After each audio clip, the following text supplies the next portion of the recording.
सभी को नमस्कार। तो लिखते हैं एक नई डिक्टेशन। आप लोग लिखने के लिए तैयार हैं? Ready, start.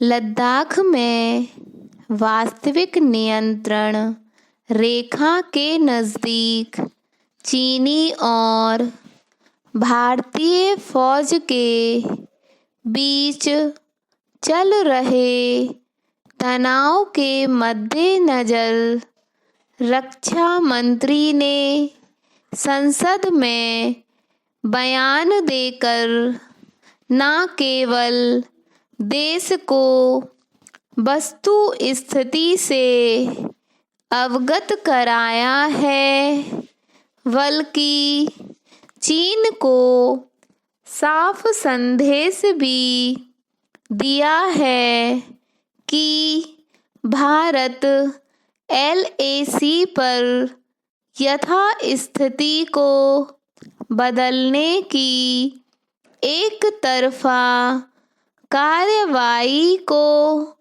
स्वीकार नहीं करेगा। रक्षा मंत्री ने स्वीकार किया है कि दोनों देशों के बीच सीमा संबंधी मसले अनसुलझे हैं, लेकिन इसके साथ ही उन्होंने याद दिलाया है कि भारत पड़ोसियों के साथ हमेशा शांतिपूर्ण तरीके से द्विपक्षीय मसलों को सुलझाना चाहता है, मगर पिछले 4 महीने के दौरान देखा गया कि चीन द्विपक्षीय वार्ता में बनी सहमति को नज़रअंदाज कर LAC को पार कर यथास्थिति को बदलने की कोशिश कर रहा है।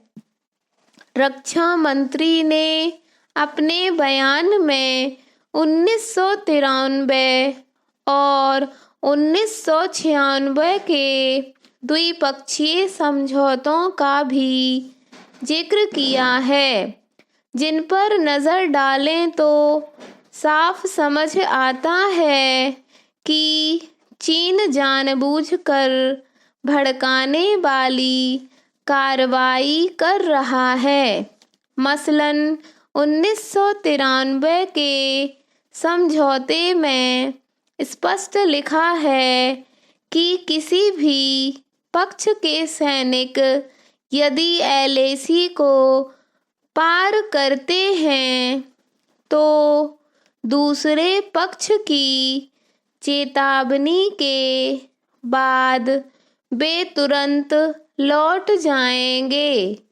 मगर चीनी सैनिकों ने ना तो गलवा में और ना ही पैंगोंग में और ना ही पैंगोंग त्सो में इसका पालन किया। पहली बार 15 जून को दोनों पक्षों में गलवा में हिंसक झड़प हुई थी, जिसमें 20 भारतीय जवान शहीद हो गए थे।